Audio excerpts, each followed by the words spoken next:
Hi, I'm Kristina Dennis, and you are listening to the Recovered Life Show. Every week, we bring you a Recovered Life discussion all about setting healthy boundaries and how codependency could be keeping you from living your best recovered life.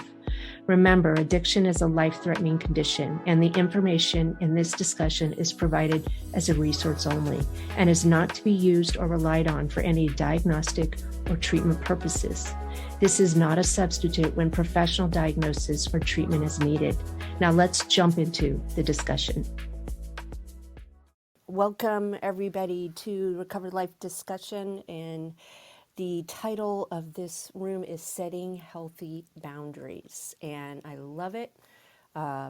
It's a passion of mine. My name is Kristina Dennis, and I am a person in recovery, as well as a recovery coach and interventionist, and also a kind of I have a specific passion for recovering from codependency. So this room is specifically for me and my recovery, and anybody who works through these kinds of things or just starting out. This is a wonderful place for you to be, because recovery does not stop at just stopping the drinking. It is, excuse me, something that we continue to search for, to be happy people, to feel. And in my particular story, I found codependency was one of the driving forces of my drinking. And I was able and blessed to get sober in 1997. And within, I believe, a year and a half to 2 years, I found myself on my knees, devastated about a relationship. And I was in relationship with another addict who was acting out. He had an addiction to porn, and it was destroying my life. And I couldn't see beyond that relationship. And I, in order to try to save that relationship, went into the codependent sex addicts group. And that is where I discovered that I had a serious problem with codependency. And it was one of the best things that ever happened to me, because as I said, I've discovered that my codependency is really the source, the root. Since I have attended those specific meetings and helped with the even the literature of that particular group, and if anybody in here would like to DM me and ask questions about how you can get some help in that area, please, very, very open to just directing you to the right sources, because it's an incredibly painful addiction, and the partners of sex addicts also struggle. And it's not something that, I mean, we are getting better about talking about it. But of course, when I started looking at my codependency with this particular man, I realized that I had no other way of relating except in a codependent way. And for those of you who are not exactly sure what that word means, I want you to know that you're in good company, because even in the 20 plus years that I've worked on this, studied it, become certified, went to school for things, it is a very muggy kind of thing. It's like not black and white. With drinking or drugging, you put down the substance. But codependency, it means that we were taught to put somebody else's needs ahead of our own, even when it hurt us. Of course, there are times that we have to put somebody else's needs of our own. I'm thinking about parents specifically, or sometimes within a relationship. It's important to be flexible and think of others. But there is a point in which if we do it to our own demise. And not having the self-love is where the pain begins, because we end up being dependent on people to tell us if we have value. And that puts a lot of pressure on the other person. It also puts us in a position to attract people that maybe don't have our best interests in mind. And it's socialized as being a good thing, a selfless mother, a loving partner, sacrificing for other people can be really looked at as noble and valuable. But I'm here to tell you that it is not. When we're willing to sacrifice everything about ourselves for the love that we hope to have in return, we're generally not showing up honestly, and manipulation comes into play, resentments come into play, and frankly, it's just not solid ground for any relationship. And all of us are born dependent on somebody. That is that is definitely, the way it is, and we should be dependent on somebody. But there's this certain little kind of hidden messages that we start learning early, maybe even before we can talk. We observe it in our parents and how they handle. We may observe it more in our mother or our father. We start to get ideas of how relationships are supposed to be. And some of us, and we've had this discussion in this room, some of us get made to feel responsible for our caregivers' feelings. And so we take on as a response to a trauma situation that we must make sure that everybody in the room is okay before we feel like we're okay. And in recent years, that has come up to be a trauma response called fawning. And so this is serious. It isn't a matter of I just am a pushover. It's very, very serious, and it's also very hard to see. And I often read out of a book by Melody Beatty. It's a daily meditation called The Language of Letting Go. And as people share, I'll put a link in the message board for people, because this is a wonderful way for anybody to get started on trying to understand codependency. And so I'm going to read something that I thought was very, very apropos. It's actually for tomorrow. It's, like I said, this book is a daily reader. And I thought it was really, really good because it talks about boundaries specifically. And the title of the entry is Feeling Good. Having boundaries doesn't complicate life. Boundaries simplify life. Beyond Codependency. That's the name of the book that this is from. There is a positive aspect to boundary setting. We learn to listen to ourselves and identify what hurts us and what we don't like. But we also learn to identify what feels good. When we are willing to take some risk and begin actively doing so, we will enhance the quality of our life. What do we like? What feels good? What brings us pleasure? Whose company do we enjoy? What helps us to feel good in the morning? What's a real treat in our life? What are the small daily activities that make us feel nurtured and cared for? What appeals to our emotional, spiritual, mental, and physical self? What actually feels good to us? We have deprived ourselves too long. There is no need to do that anymore. No need. It feels good, and the consequences are self-loving and not self-defeating. Do it. Today I will do for myself those little things that make life more pleasurable. I will not deny myself healthy treats. And the reason why I wanted to read that is because it specifically talks about the need for boundaries, which is the name of this room. And boundaries get a bad rap. A lot of people think that when you're setting a boundary, you're basically shutting somebody out of your life, or you are telling them that they're unacceptable. And so the very first room of setting healthy boundaries, and I believe the first step toward getting comfortable with setting healthy boundaries, is to increase our self-love. And I wanted to have this room to talk about that because most of us are so outward focused. We have this response to trauma where we're making sure my husband feels good and my son feels good and so feels good.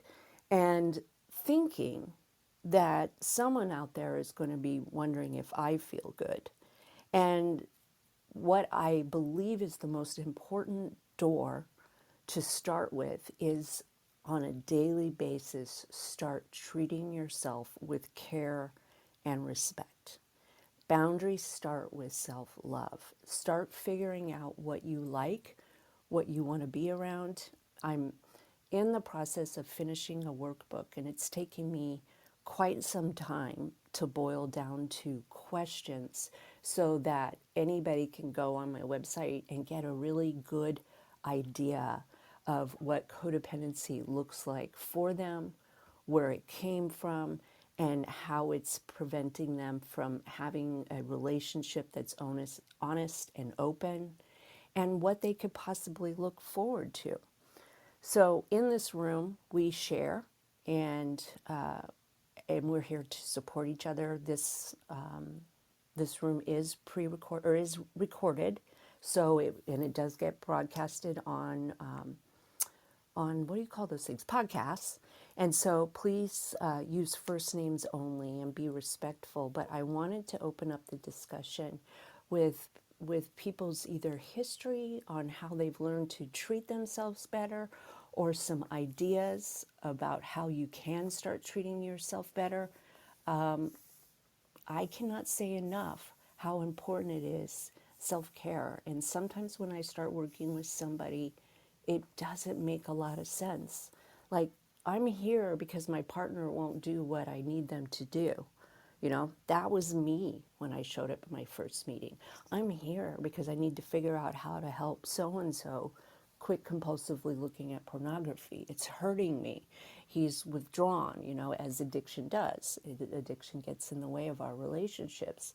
But what I learned was that I needed to be there to learn how to treat me. Like, I needed to come to any relationship as whole as I can be. And that's the WHOLE whole, versus having a hole inside of me that I expect somebody else to fill.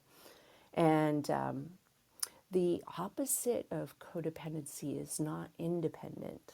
I think sometimes, and I certainly swung this way, where within a relationship where I needed someone desperately and then I ran away and I didn't need them at all, and I'm completely independent. And I don't believe that that's true.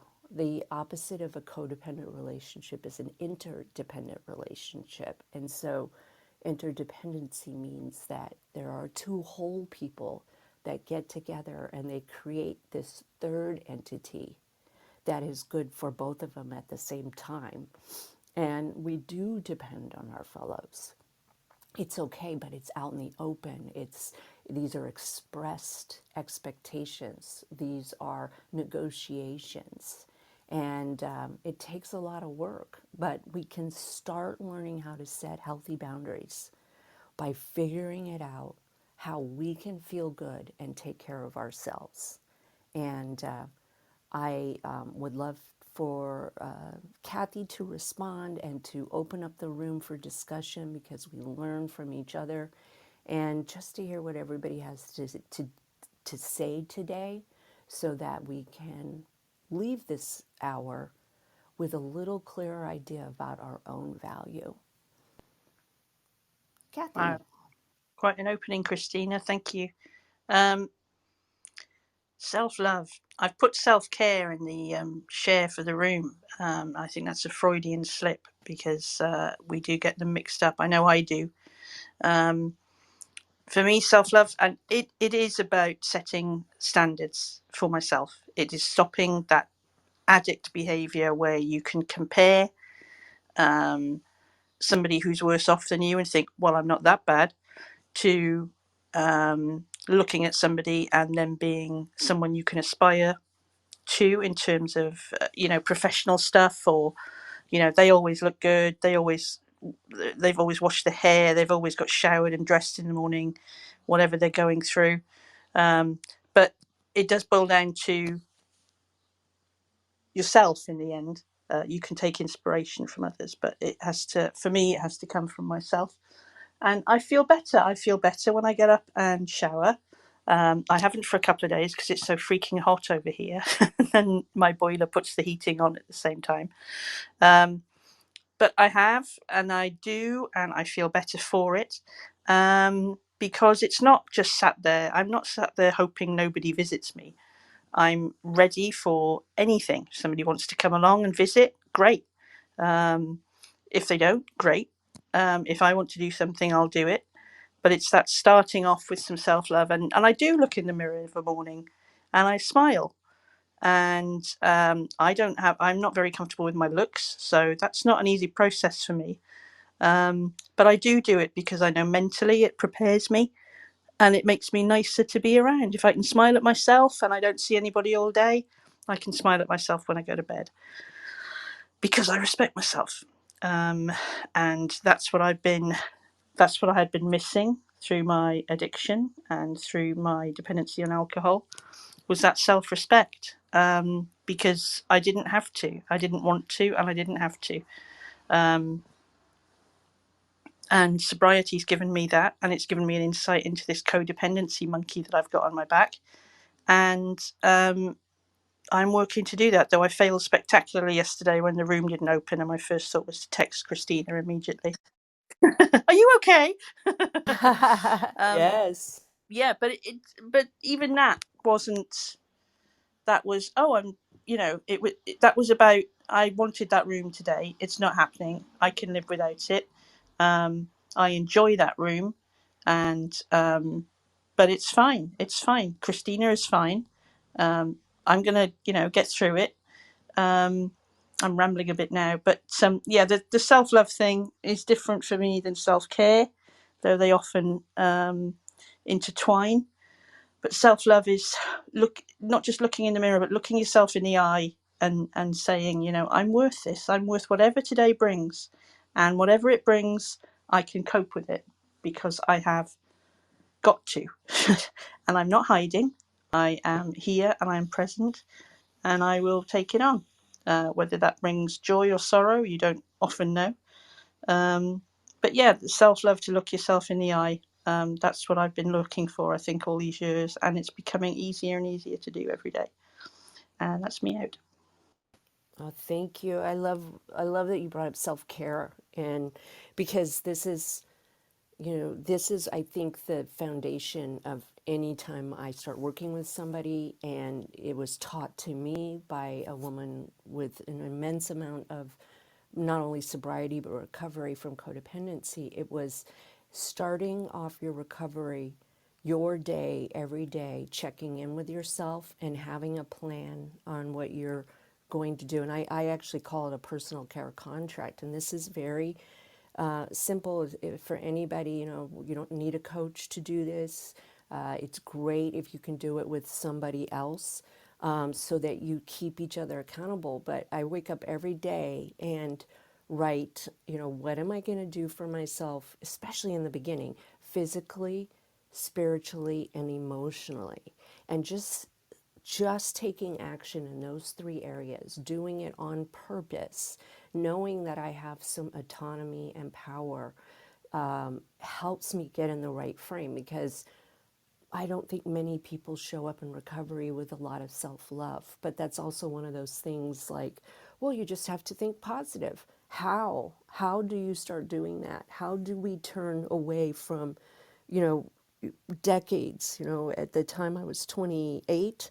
And so 28 years of my life had been oriented toward taking care of everybody else and being everything to anybody else in order to remain safe. I didn't have any self-love. And so she taught me that at least once a day I was going to commit and think about how my self-care was going to be taken, how I was going to do it and to be proactive in it.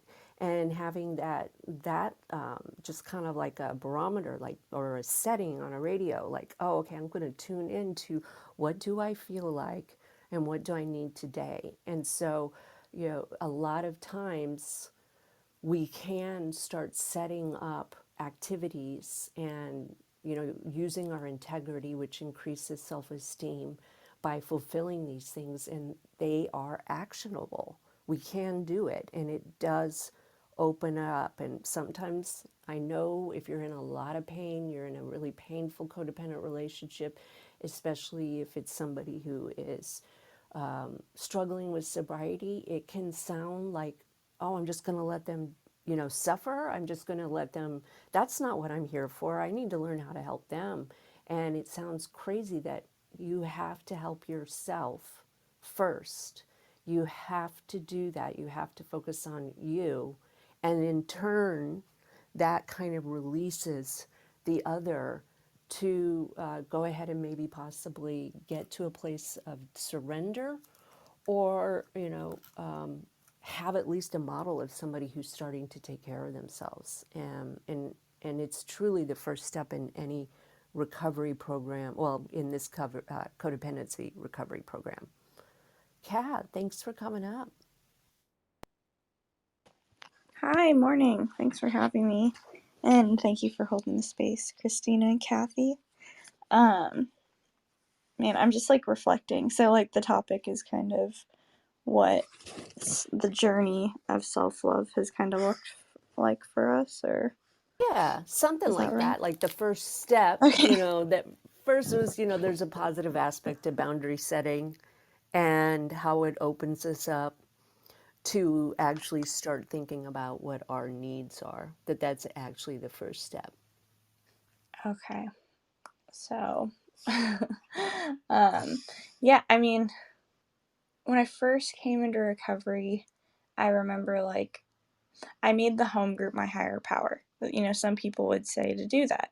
And I literally did make the home group, or, my peers, my higher power. And that worked for a while. Like, I think that's great. But when I began suffering from my codependence in my second year of sobriety, it was very clear, like, I needed to reconstruct my understanding of a higher power. And because at the end of the day, um, you'll find yourself alone. And like physically alone doesn't mean you don't have like, I had to remind myself just because I'm physically alone, or, um, maybe I'm not in a relationship doesn't mean that I am alone. And just having that concept of like a nurturing, loving, what does that look like a parent-child relationship with my higher power, and just like diving into that and becoming curious. I by no means do any of this perfectly, and sometimes um, when the boundary isn't set, I really think that the universe has a way of showing you what that boundary needs to be. Like, it could be way easier if I could just figure out what that healthy boundary is to begin with. But sometimes it takes a little bit of like discomfort and pain. And my partner, like, it's been over a month now since we split. And, separating was like the most loving, kind thing, now that I'm reflecting, that could have possibly been done. Seizing all contact and communication, even though it's super, super uncomfortable and painful, like the enabling behaviors that were happening couldn't continue. It was detrimental to both of our health and happiness. So, yeah, healthy boundaries don't always feel good, but I definitely have seen why, the whys are showing up, and it's very like it's pushed me into this growth that I like. It's showing me I have the strength to move into this growth, and I have this new opportunity how to carry myself as like a single woman in recovery and apply these boundaries and everything I've learned over the years. And a lot of that has to do with saying no. There's a huge convention in Palm Desert last weekend called the Desert Powwow, and like it's so incredible how many people from all over the place come out to this event. And I've gone every year of my sobriety, but this year I said, like, no, I just can't. It's very like a lot of energy. It's a pool party. Everyone's in their bikinis and having a good time. It's like spring break. But yeah, I had a little bit of FOMO, but that was the best thing for me. And just like gauging that intuition as it grows is really, really a beautiful thing to watch happen in myself. So, yeah, that's all I have. Thanks. I love that you set that boundary and took care of yourself. I love that so much. And I remember, that was, that check in that I do with myself is when I started realizing and started recognizing my nervous system. And so, because fawning is a trauma response, a lot of times we have to do the work that's underneath, why we either set boundaries or think, or why we don't set them. And we have to kind of untangle from this. And it's not necessarily, oh, I have willpower and I know exactly what I have to do, because it also can change. That's the thing about boundaries. Is that they can change and we can make new decisions. And what I used to be able to tolerate, once I started kind of getting back into my body and I quit disassociating and just not being there, once I started to get back in, I didn't have the tolerance level sometimes to be around large groups of people. And it was me taking care of myself. And I didn't need to make them wrong. Like, it's not wrong that they want to do that. It's just not the best for me. And I love that you did that for yourself. And being a single person in recovery brings a lot of new freedom in many, many ways. But it is hard. It is hard when we set a boundary or try within a relationship to make that, for me it was boy meets girl on AA campus. And I am married to somebody in recovery, but it's hard when two people are in recovery and you have to address your codependency. So I so appreciate you coming up and being really transparent with this, Kat. Thank you. Erwin, so happy to see you this morning. Real quick before you start, I want to invite anybody who wants to come up to share. If you've come in the room a little bit later, we are talking about self-love as a beginning. Oh, good, Brandon. I'm glad we got you up. It was really tricky there for a while. The glitch was apping, or the app was glitching. But anybody who wants to come up and share a little bit about their own journey or what they do to take care of themselves, to work on loving yourself in the scope of it being one of the first steps that we really have to, that we could take daily action on right now. So you're welcome to come up and share. Thank you. Hi, Erwin. Hi, Christina and Kathy, everybody else in the room. I'm glad to be here this morning amongst friends. And Kat, I just related to a lot of what you shared, and it really resonated with me. And so I felt inspired to get up and share. I definitely was feeling a little burned out at the end of the last week. With last week being my birthday, it was very nice. I had a lot of people reach out to me and want to make plans and spend time, and all that was lovely. But I realized, I have to schedule in quite a bit of downtime right now with the ACA work I'm doing and other priorities in my life. Like, I just need a lot of downtime. It's just where I am. And one person that I've had a challenging relationship with on and off for a very long time, who is in active addiction, had reached out and she really wanted to get together. And I said, okay, we could get dinner, not last week, but this week. And then at the end of last week, she contacted me. She first, like, she called me to tell me about something about somebody else that I don't want to hear. And through the gist of that conversation, part of my story, I've been a victim of abuse in the past. And she brought up the name of one of my abusers and said that he's been asking about me. And I was already not feeling good about the conversation, but like, like kind of getting short of breath. But as that happened, I even said to her, I said, "Oh, just hearing that name makes me want to throw up." And um, the conversation didn't stop there, and there was no like, "Oh, tell me more about that," or "Oh, what's going on," or "Oh, like let's change the subject." She proceeded to say this name multiple more times throughout the conversation, and so then I just got off the phone, and it took me a while to like really put my finger on it. I mean, I knew right in that instance I was very uncomfortable and like didn't want to hear that, but it took me a while to kind of get to the bottom of it and like breathe deeply and realize, okay, I was bothered by the first thing she called me about. That didn't please me, but then when she kept going on about this, that was really not okay. And I recognized like I cannot go to dinner with this woman like when she says something and I tell her I'm having a physical reaction to that, that there's no comprehension of that. And unfortunately, I think that's just where she is in her life. I don't think it was mean spirited. I don't think she was trying to harm me, but I just don't think she has any awareness. And I don't think she's in a place where she has the ability to have awareness.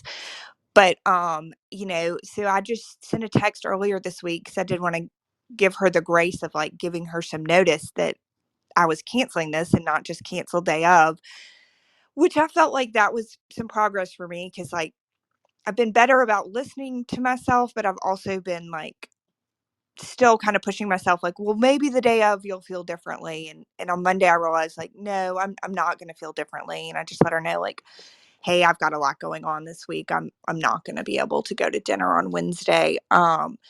So I feel like that's a lot of progress that I'm like noticing those physical reactions, and getting to the bottom of them, even if it takes me a few days. So I just wanted to share that, and I appreciate y'all listening.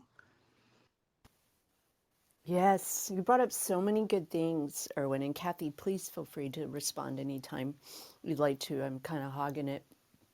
Okay, when we start to notice how we truly feel around, which is why these questions in this reading and why recovery from codependency starts with learning about ourselves is what do we like, what feels good, what brings us pleasure, whose company do we enjoy, what helps us to feel good in the morning, what's a real treat in our life. So when we take the focus off of others and we start recognizing who we are, it's amazing how boundaries kind of become innate, and we can't turn away once we stop abandoning ourselves and saying that doesn't really matter, or she's always like that, I'm still going to do this. It it it gives us this option to all of a sudden start realizing and playing life by a different set of rules. If we're not responsible to make sure everybody is happy so that we feel safe, we can put all of that energy toward our recovery and toward showing up in certain relationships that the person is capable. It's like being able to put on a new set of glasses and go, oh my gosh, this isn't personal. You're not trying to hurt me. This is where you're at. And I can still say no, thank you, and take care of myself. And I love that you are paying extra attention to yourself as you're going through this spiritual work, because that is also part of learning how to love ourselves, learning to actually know ourselves. And when any of us, for anybody who is in the recovery world, there are, we may feel like I've got to make it up. I did all these things when I was out there drinking. I've got to go and say yes to everyone and, make it whole. And now I have options.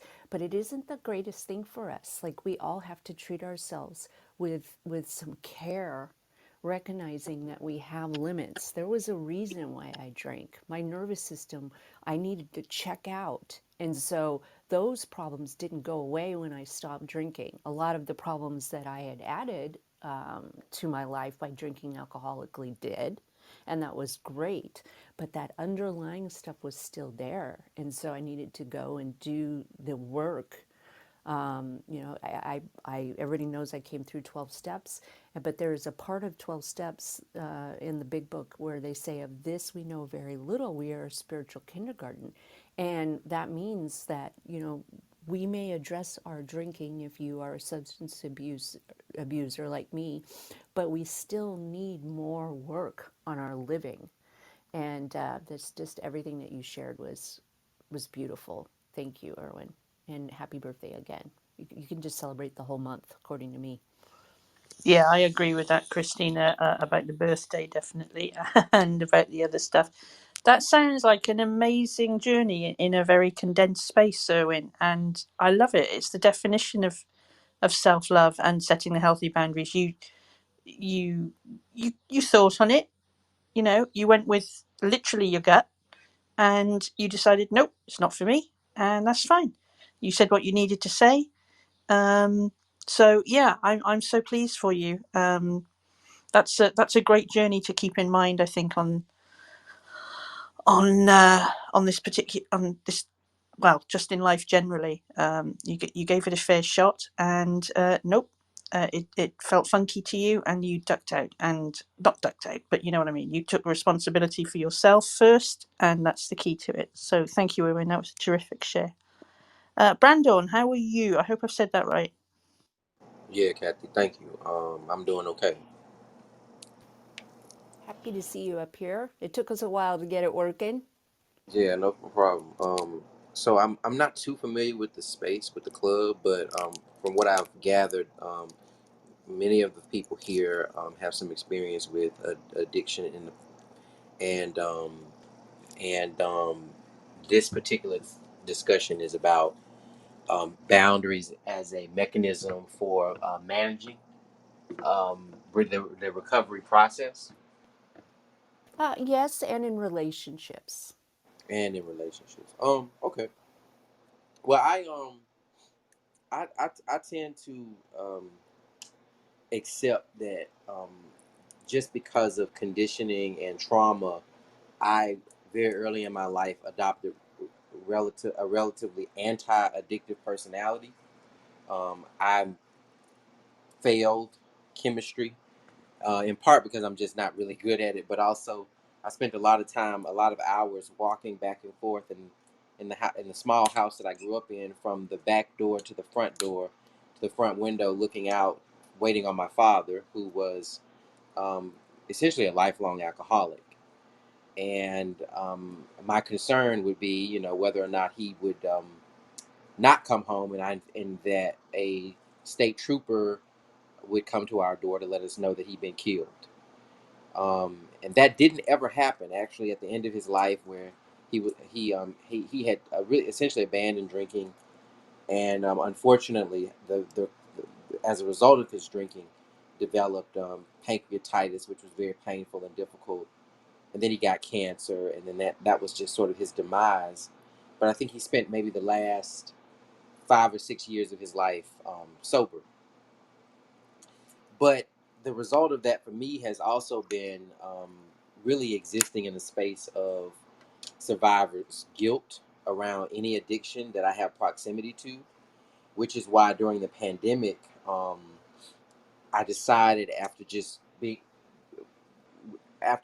seeing sort of an epidemic within my peer group of meth addiction, of nicotine addiction, and of hoarding addiction, that I had to do something.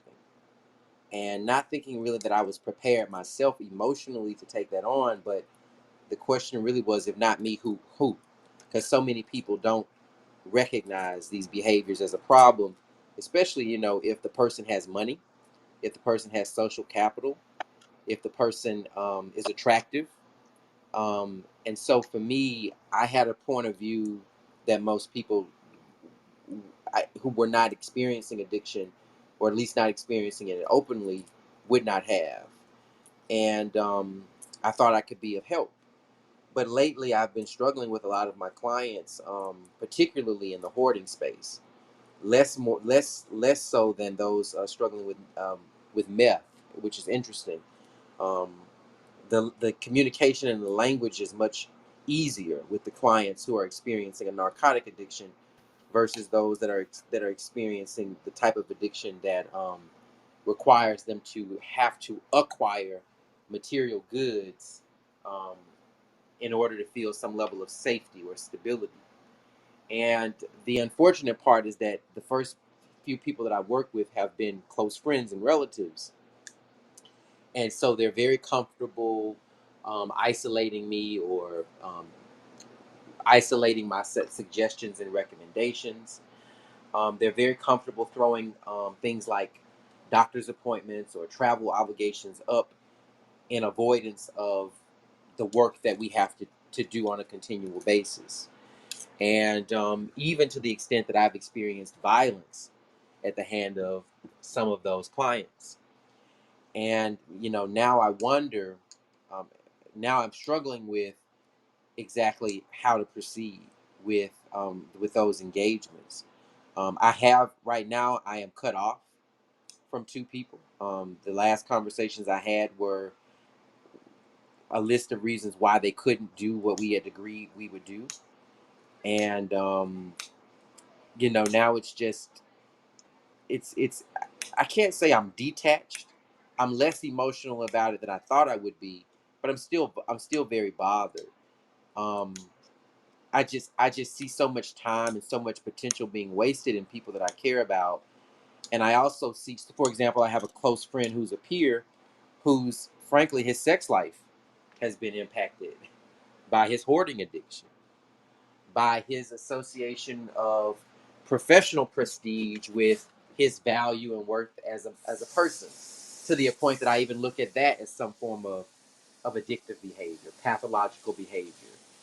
And but it has just gotten to the point that even opening those conversations up could result in a candle holder being thrown at the wall, a window being broken, um, a series of expletives coming out directed at me. And as in as of the last week or two, I've just disengaged. I have my own challenges. I don't have a recovery or addiction story, but well, with the exception of being involved in electoral politics, which is a narcotic in and of itself. Um, but I'm experiencing displacement. I recently got a service dog who I think is eating something in my house that she shouldn't be eating, but which was which was important for me to do because really I think what the fragmentation that I experienced as a result of this latest work that I've been doing with addiction, organizational therapy for addiction, has been a catalyst for me needing to bring into my own life a therapy mechanism. And so I Yes. selfishly decided that I would take what money was left in my account to make that happen, to get a therapy and service animal. Yes. Um, but but nevertheless, as it relates to at least two relationships right now, I just don't know how to move forward. I've Right. written out what I feel like they need to hear, because verbal communication is just hardly ever effective. It becomes a thing where they forget that I'm the person providing the service as opposed to communicating with me like someone who is an inferior or someone who is a burden. And I just don't know. I don't know what to do. I don't know how to move forward. It sounds abusive, and I would say so. Addiction is a disease in my mind, and many people I think hold that belief. And although you don't practice an addiction, I would say that it has affected you quite a bit. When we are raised in alcoholic homes, we are knit differently. And there is a wonderful program called Adult Children of Alcoholics and Dysfunction, and it is so loving and healing. And I would urge you to look into it. There's a yellow workbook that it is phenomenal what they teach you in that workbook. And, from what I understand, I have some. First, I want to applaud you for being completely transparent in sharing, because this stuff is really hard. And for those of us who are in the healing services, it can be incredibly tricky to have boundaries with these people that we love. Now, add that you're related to them, and it is the Olympics of codependency. And it is impossible to do it alone. And so, for those of us who are caregivers or coaches or people who kind of bring major changes or transformation to others, we must start with our own self care. And I don't believe that it was selfish for you to take care of yourself and move toward something that's going to support your nervous system, like a dog, a service dog. They're amazing. And, I would never pretend to know anything about hoarding except that I've shared space in the rooms of recovery with people who have included that in their abstinence statement, and it is a very tricky mental disorder, and it is dangerous. And I'm not qualified to speak to that, except to know that it is really serious. And if you don't take care of yourself first, one of my boundaries is, absolutely no one is allowed to physically hurt me. I will remove myself, even if it's a poor attempt on their part. Like, I know that they can't hit me because they're so drunk. I will always remove myself from that situation.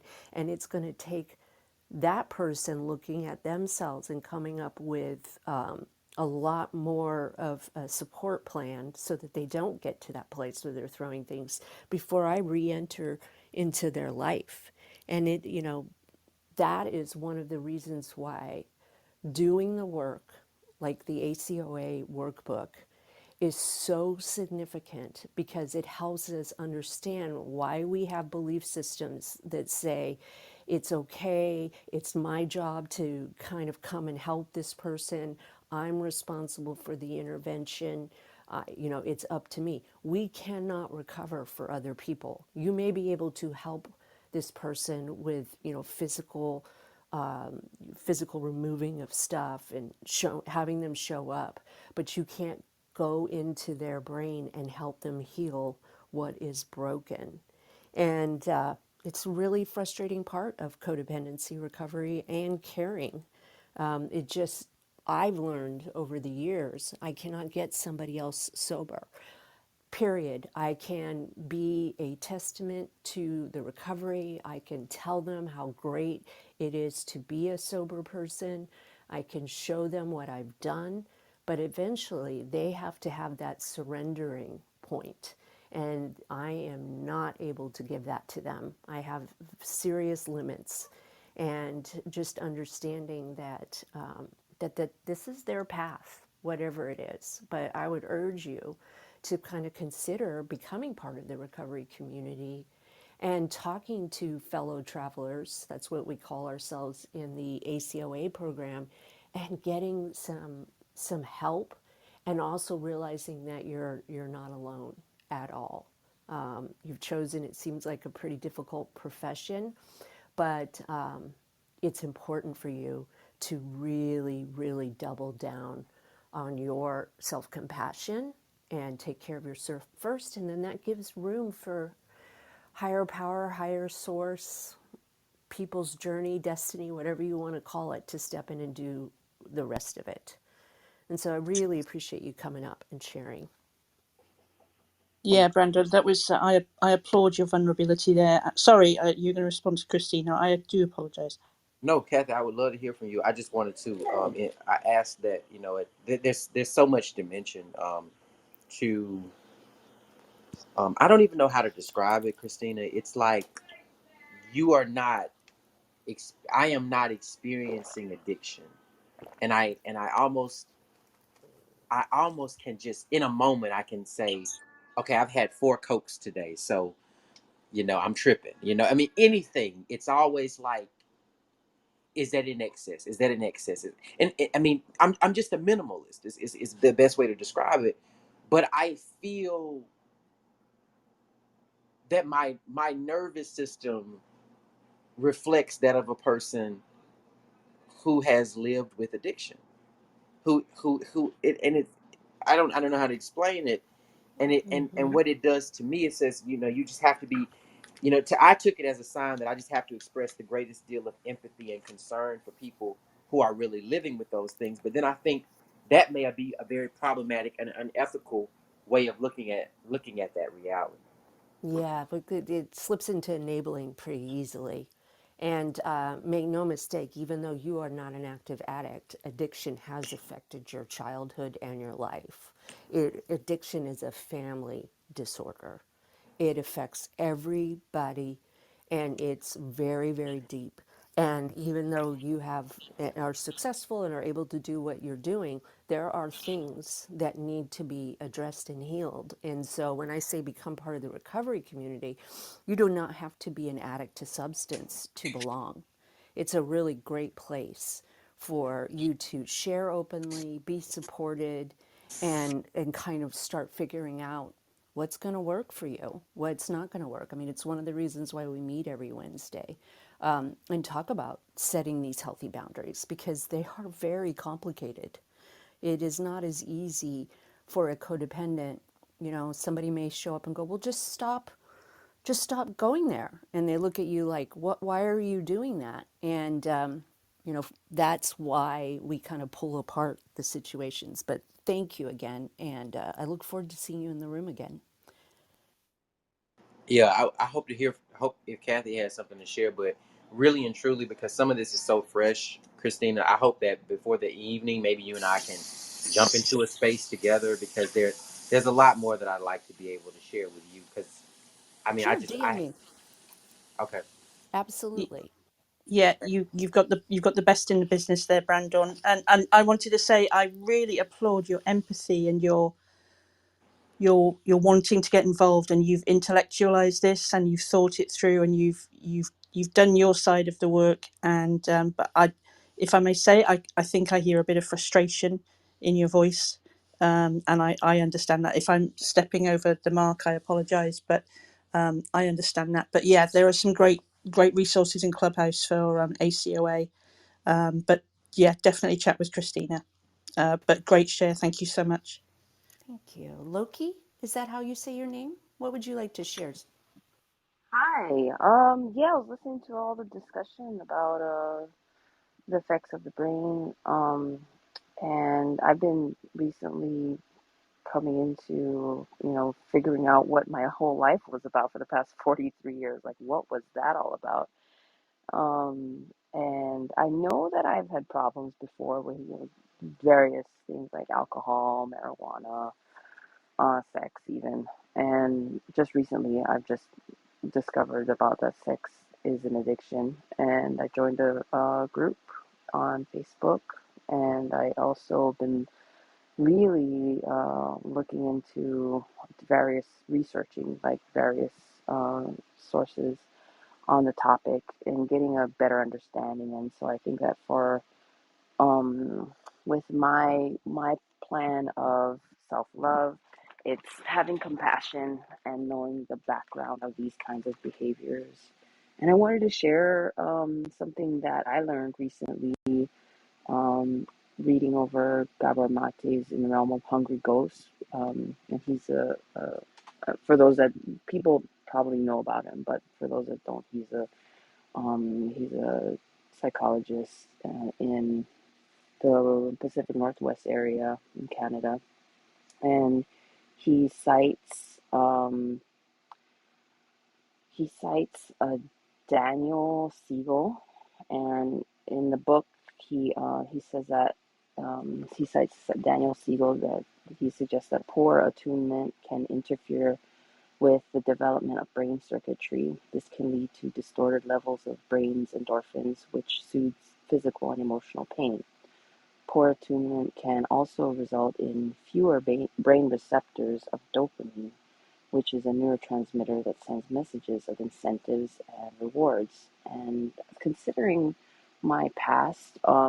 See, I had some childhood trauma and also isolation because I didn't tell anybody about it for years, and it developed. I developed self-soothing behaviors, and like I thought masturbation was like what kids did, but no, I learned that no, people don't do that, so I stopped that. And then I was just like anti anything sex, boys, everything for like years. And then when I hit my 20s, I became curious again, and from then it just like I I just that was an easy one to get back into because it was how I had conditioned myself when I was a kid to escape, what had happened to me and to kind of exert some kind of my control over that element. And I used to view myself as like being very sick, but then now it's like I see it as like, with anybody that can't remove themselves from a situation, you your other option is disassociation and just removing yourself from that by creating fantasies. And um so I've learned to be more compassionate for myself, and I know that people's perceptions about people who are hypersexual are that of judgment. But I look now, it's like, we don't know what's going on with people who are going through that in their period of life where they're just taking on these behaviors to try and soothe themselves. And knowing that I have less receptors also helps me understand that, with anything, I'm going to have to just tread lightly because it might take a normal person, just a little bit just to get that dopamine effect. And like just with anything, like having family contact or being outside. And I look at like other people and myself who have to go to extremes to get that same amount of happiness from these activities, and I see that, yeah, I can see why. And I think that that's really helped me. So nowadays, I look at what I can do that's healthy for me, that's positive, and I also notice the times of the day that I would normally feel lonely, like at nighttime, and so that's now I've started exercising morning and night, just light, not going crazy because people can get addicted to that, and just enough to get me tired so I'm not, overthinking. I'm not obsessing about, why am I lonely or that kind of thing. And reaching out to other people, that has helped me as well. And finding other groups like this where I get to talk to others. Thanks for Thank you. creating this.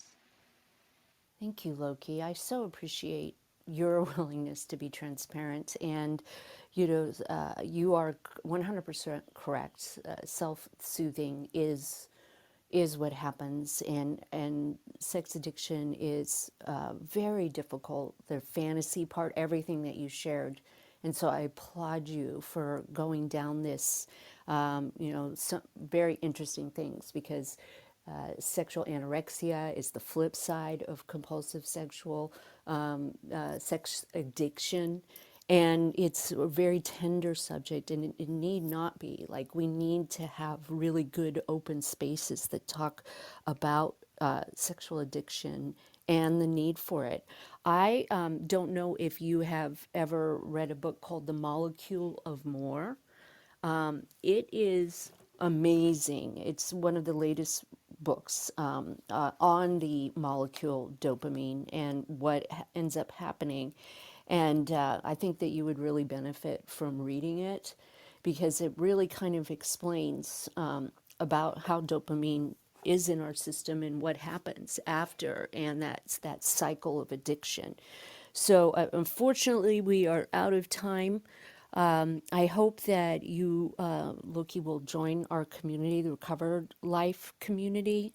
We are set out to invite and be a community of all kinds of, people who just want to have a life free of addiction and want to know how to live their best recovered life. And tomorrow, my co-mod Damon Frank will be back at the same time, 9 a.m. Pacific, to talk about getting unstuck in your recovery. And then we will return on Monday with Recovered This Week. I will be on Tuesday. I made a mishap with scheduling for my son's school appointment and was not able to have the room yesterday, but I missed you all and we'll continue doing that work, rewiring our brain. So with that, thank you, Kathy, so much for modding with me. I really appreciate it. It's been a great room, and apologies, Rax. We got very short a time today from some great shares that we've had. But do come into the room again. And for those that are interested, Kristina has a website, and there is a great email that goes out. It's only once a week, and it's a great read. So sign up for that as well. Oh, thank you. And soon I'll have this fantastic workbook. I'm so excited about it because it doesn't matter where you are in your recovering from codependency or just trying to figure out if this is something, it's going to have a lot of really, really good information and questions we can ask ourselves. Plus, right now I'm working on the future questions for those of us that are entering into new relationships and how we can avoid some of the pitfalls. Keep the conversation going. Join Recovered Life, a community of like-minded people who are looking to live their best recovered lives. Membership is free, and you can apply at recoveredlife.us.